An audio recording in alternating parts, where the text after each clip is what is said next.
It is very much raining outside, but it's a draft. It's fine. Before I knew about Bezier curves and splines, my idea of a curve was very basic. It was either the classic y equals x squared plus 5 or a circular arc. But curves like this, where you could do loops and move in all sorts of directions, were still a mystery to me. But once you start unraveling the construction of these curves, the idea of chaining them together to form splines come naturally, and there's all sorts of beautiful relationships that emerge from the math behind them. They let you define a free-form path with explicit tangents in a way that is computationally very elegant. This section is too long. I should change that. Properties like the tangent and normal direction of the curve let you orient objects or construct a coordinate space around each point, allowing you to create thick shapes, which, in my field of game development, is immensely useful for any kind of procedural generation along a path, for things such as roads, fences, pipes, or any other kind of shape that is extruded in this way. You can also analyze these curves based on their radius of curvature, find where they're turning, in what direction, and at what rate.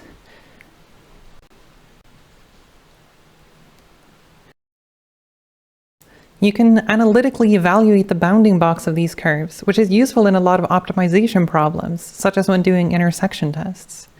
We're going to take a look at how to calculate some of these things and how they collectively make up what I consider to be the beauty of Bezier curves.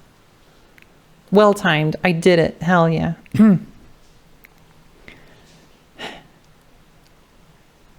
Bezier curves, and more generally splines, are ubiquitous in games.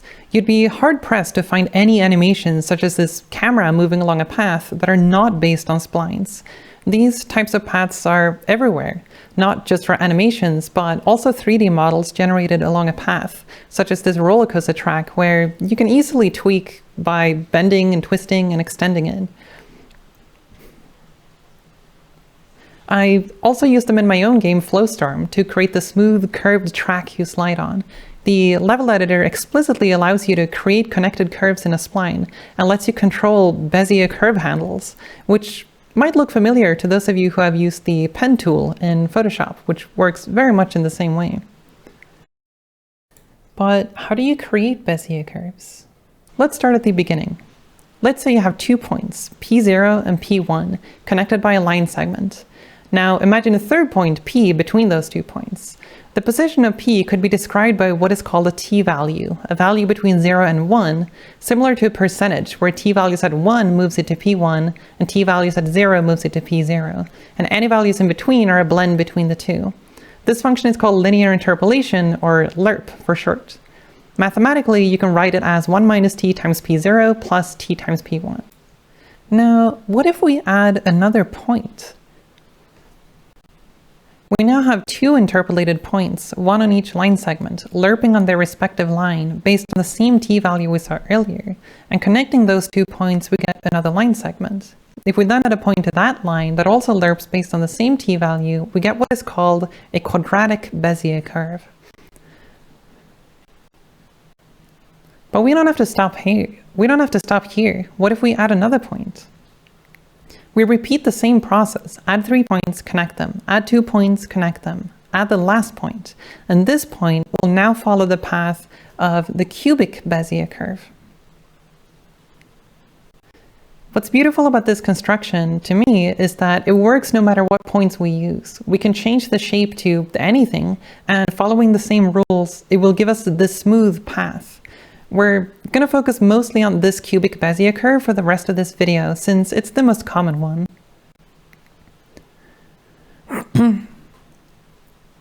Now, this particular method of getting a point in a Bezier curve based on nested lerps, where each point along the way is calculated from lerps from the points that came before it, eventually forming the path of the Bezier curve, is called de Castellio's algorithm.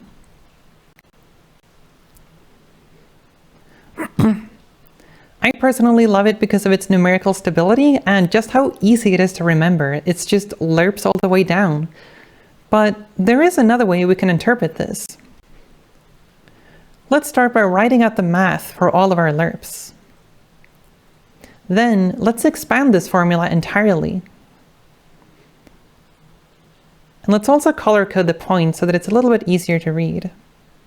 What you might be able to see is that we can rearrange this formula in terms of each point.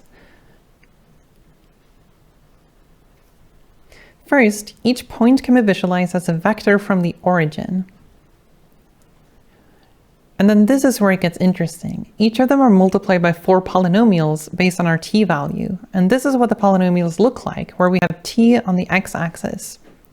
You might be able to tell that the values are sort of trading off with each other as weights.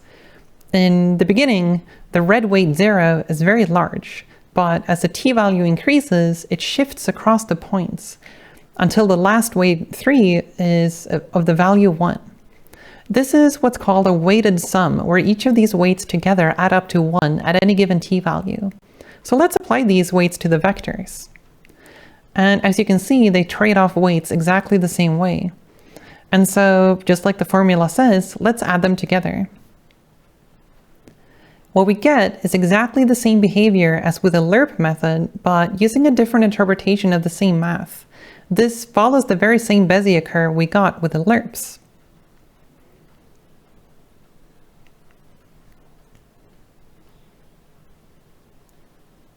This is called the Bernstein polynomial form of Bezier curves.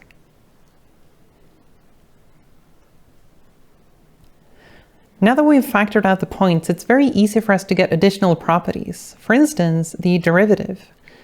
What the derivative represents is the rate of change, or velocity vector, at the given t value in the curve. And for clarity, let's remove the middle line. It's getting in the way.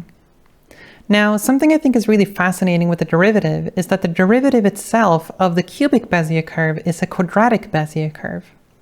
This relationship holds for all Bezier curves. The derivative of a Bezier curve is always another Bezier curve of 1 degree lower. You can see how the derivative changes as we change the shape of the curve.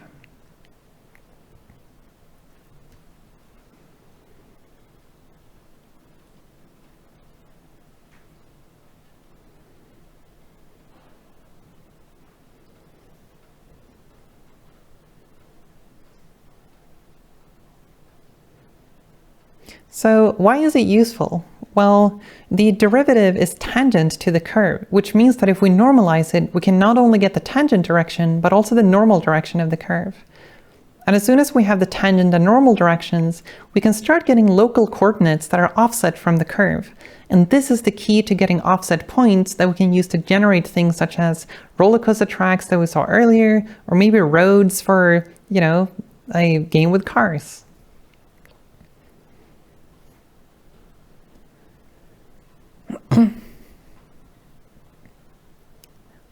Now, a perhaps unexpected use of the derivative is to calculate the bounding box of the curve.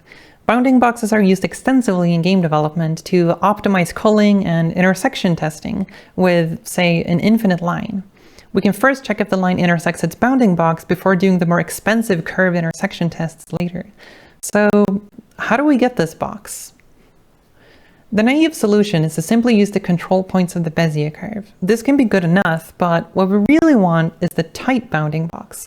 In some cases, the difference between the two is massive. Now, if you look at the bounding box, you can see that it's touching 3 points on the curve. These are the points that we want to find. The first step to give us some insight is to split the curve into its 2 component functions for x and y separately. What we find is that the local minima and maxima coincide with the points we marked on the curve. If we then change the shape of the curve so that the left point is no longer part of the bounds, the local minima also disappears from the left x position graph.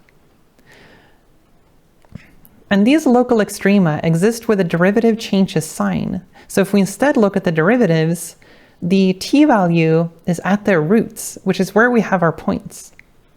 So after that, by rearranging the formula for the derivative with respect to t, it's simply a matter of applying the quadratic formula for x and y respectively. We can also look at the derivative in 2D. With this interpretation, the roots are the t values at which the quadratic derivative curve crosses the x and y axes.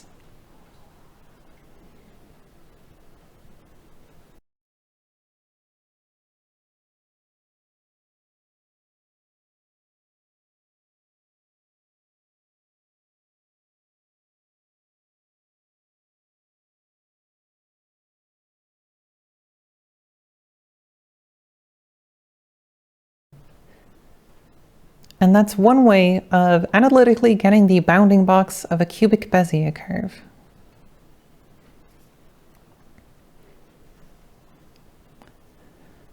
Now, so far, throughout this video, we've been working with what's called the t-values, a simple value from 0 to 1 representing where a point is along the curve. But we don't actually know how far the point has moved, and for that matter, how long is this curve?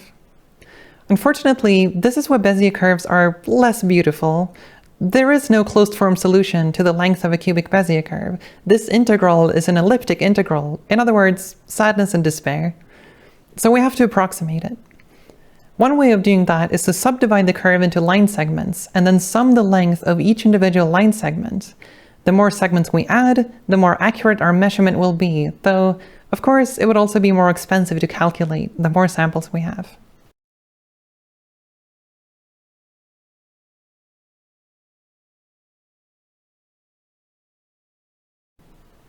Mathematically, I think you can express it like this. I'm not sure why I added this formula here because this is like less descriptive, but for fans of math notation, there you go. So now that we have the arc length of the curve, instead of using a t-value, what if we instead want to get the point at a specific distance along the curve?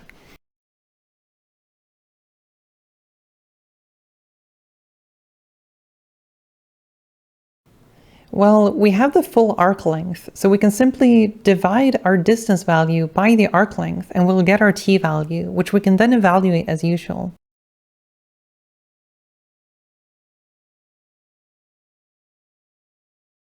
So now we can simply place dots on our curve and animate them by distance and do whatever we want, right? Well, unfortunately, again, this is where things get even more ugly. If we change the control points, our dots are not equally spaced anymore. Clearly, our distance values don't correctly translate into t-values, and the dots move at different speeds at different points in the curve. The reason for that is that equally spaced t-values are not equally spaced by distance in Bezier curves. They just so happen to be very equal in this particular curve.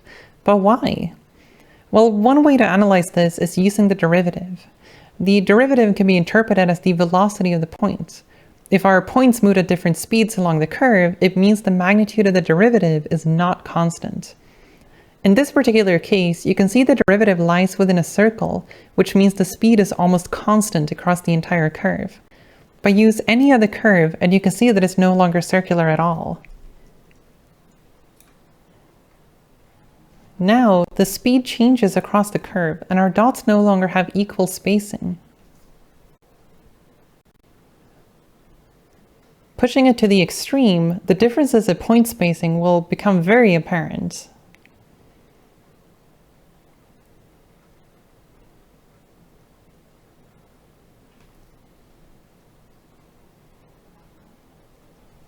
So, how do we solve this? Well, since there's no closed form solution for arc length, we'll have to again approximate it. One way of solving this is to subdivide the curve and generate what's called a lookup table. In this table, we can save the arc length, or distance along the curve, to each t-value we sample in the table. As usual, the more samples we have, the more accurate it will be, but in turn it will also be more expensive to compute. What this allows us to do is to input our distance value, and from there we can relatively easily find what t-value it would have had based on the neighboring distance samples. What we're doing here is effectively an approximation of finding the root of what would have otherwise been a complicated polynomial to solve. After we get the t-value from this lookup table, we can evaluate the curve as usual.